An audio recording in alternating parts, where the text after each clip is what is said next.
नमस्कार मित्र। चलिए आज हम आप लोगों को एक पौराणिक कहानी सुनाएंगे जो शायद आप लोगों को किसी किसी को पता भी होगा, क्योंकि ये त्रेता युग का कहानी है। हजारों साल पहले एक नगर में गंडकी नामक एक वेश्या रहती थी, जो हर रात किसी न किसी पुरुषों का साथ समय बिताती थी। उसका पेशा ही था वेश्यावृत्ति। एक बार उसी नगर में एक संत पहुंचे। उस संत ने सभी नगरवासियों को अपना उपदेश से कल्याण किया। गंडकी ने जब संत का प्रसिद्धि सुनी, तब वो भी संत के पास गए और उनसे अनुरोध किया, महाराज आप तो संत हैं, सभी का कल्याण कर देते हैं, तो आप मेरा भी कल्याण कीजिए। तब संत ने कहा, हाँ हम ऐसा कर देंगे, लेकिन तुम्हें तुम्हारा वेश्यावृत्ति को छोड़ना होगा। तब गंडकी बोली कि नहीं, इसे तो मैं नहीं छोड़ सकती, क्योंकि ये मेरा पेशा है और इसी से मेरा पेट चलता है। तब वो संत ने बोला, ठीक है तुम वेश्यावृत्ति को छोड़ो मत, लेकिन तुम्हें एक काम करना होगा कि तुम जो भी तुम्हारा पास आए उसे अपना पति समझकर उसे सेवा करना। तब गंडकी बोली कि ठीक है, मैं ऐसा ही करूंगा। उसके बाद से उसके पास जो भी पुरुष आता था, वो उसे अपना पति समझकर उसका खूब सेवा करती थी, उसका आदर करती थी, उसको एकदम अपना पत्नी धर्म जो होता है सब कुछ वो उस पे निभाती थी। एक दिन की बात है, जब उनके पास भगवान विष्णु ने सोचा ये देखकर कि क्यों ना हम गंडकी का एक बार परीक्षा ले। ये सोचकर उन्होंने गंडकी का घर में आए और गंडकी के पास बैठ गए।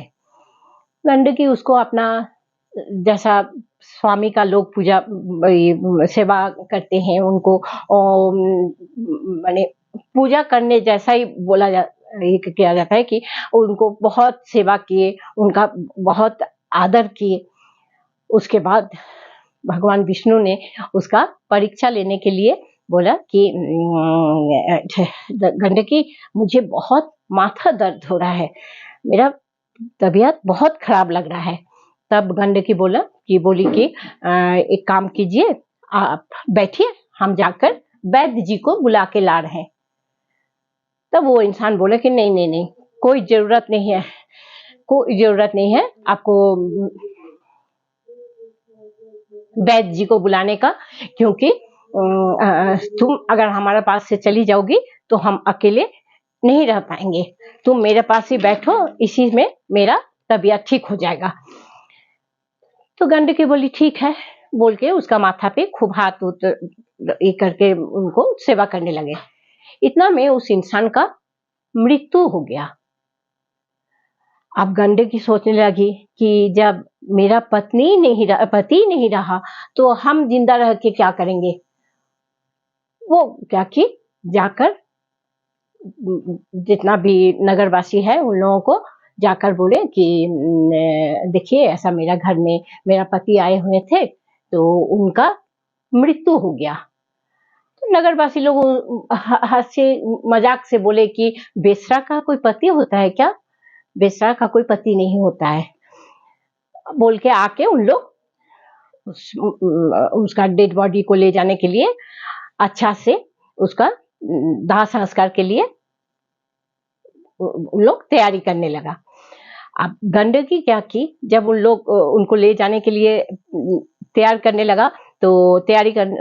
लगा तो अपना 16 श्रृंगार में वो सज ली, ऊपर से नीचे तक एकदम पूरा सज चुकी थी। अब उनका पति को जैसे ही शमशान घाट के लिए ले जाना लगा, तो गंडकी क्या की, पीछे पीछे उन लोगों का पीछे पीछे जाने लगा। तब जब जितना भी नगरवासी है बोले तुम क्यों आ रही हो, तुम पीछे पीछे क्यों आ रही हो, हम लोग इनको ले जा रहे हैं शमशान घाट में दाह संस्कार के लिए।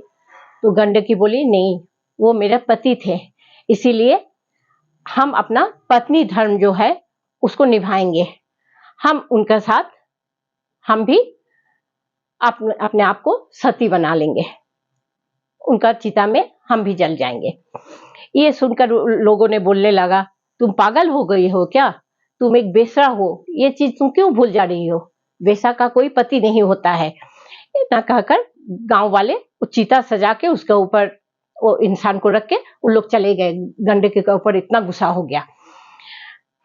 अब गंडकी क्या कि उस चिता के ऊपर बैठ के उस इंसान का माथा को अपना गोदी में रख के खूब रो रही है, आंख बंद करके बैठी हुई है और भगवान विष्णु से प्रार्थना करने लगे, हे भगवान आप एक काम कीजिए, आप इसमें आग प्रज्वलित कर दीजिए ताकि ये चिता जलने लगे।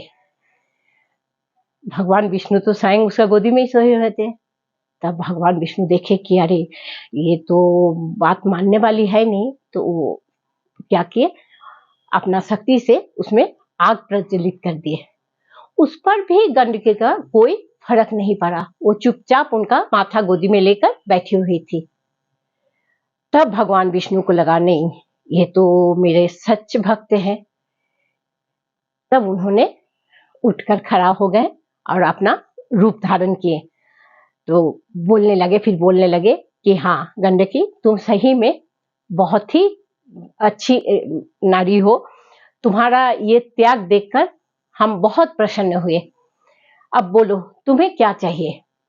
तो गंडकी बोली प्रभु मुझे कुछ नहीं चाहिए, अभी जब हम आपका सर को अपना गोदी में लेकर बैठे हुए थे तो हमको बहुत शांति मिल रहा था, ऐसा ही हमें शांति मिले, आप मुझे ऐसा कुछ कर दीजिए। तब भगवान विष्णु ने बोले ठीक है, हम तुमको तुम्हारा ये शरीर को पानी में परिवर्तित हो जाने के लिए वरदान दे रहे हैं, तुम्हारा शरीर पानी में परिवर्तित हो जाएगा और उस पानी का धार में तुम बहते रहेगी, लोग तुम्हारा पास आके तुम्हारा पानी में नहाएंगे, उससे लोगों को तृप्त होगा और उसी पानी में हम सालग्राम शिला के रूप में, देखिएगा नारायण पूजा में पंडित जी लोग सालग्राम शिला ले आते हैं, सालग्राम शिला जो नारायण का रूप होता है उसको ले आके पूजा करते हैं। बोले कि उसी पानी में हम सालग्राम शिला के रूप में तुम्हारा गोद में हमेशा के लिए सोए हुए रहेंगे। तब से क्या हुआ, वो गंडकी जो है वो पानी में परिवर्तित होकर गंडकी नदी में बहने लगे, नदी का नाम से बहने लगे और उसका ऊपर सालग्राम शिला जो है वो जिंदगी भर उसका गोद में सोए रह गए। देखिए भक्ति से एक बेसरा को भी कितना भक्त बना दिया। इसीलिए किसी का कर्म पे हम लोगों को कभी भी उसका क्रिटिसाइज नहीं करना चाहिए। लोग तो जो भी कर रहे पेट के लिए कर रहे थे, वो उसका पेशा था वही चीज, लेकिन देखिए उसको संत ने समझाए, वही काम की, फिर भगवान जी आके उनका स्वयं परीक्षा लिए, उस परीक्षा में भी वो पास कर गई। तो इसीलिए हम लोग अगर भक्ति का साथ भगवान को बुलाते तो भगवान जरूर हम लोगों का कहा मानते हैं। ठीक है मित्र, अगर मेरा यह कहानी आप लोगों को अच्छा लगा तो जरूर सब्सक्राइब कीजिएगा और लाइक कीजिएगा। नमस्कार।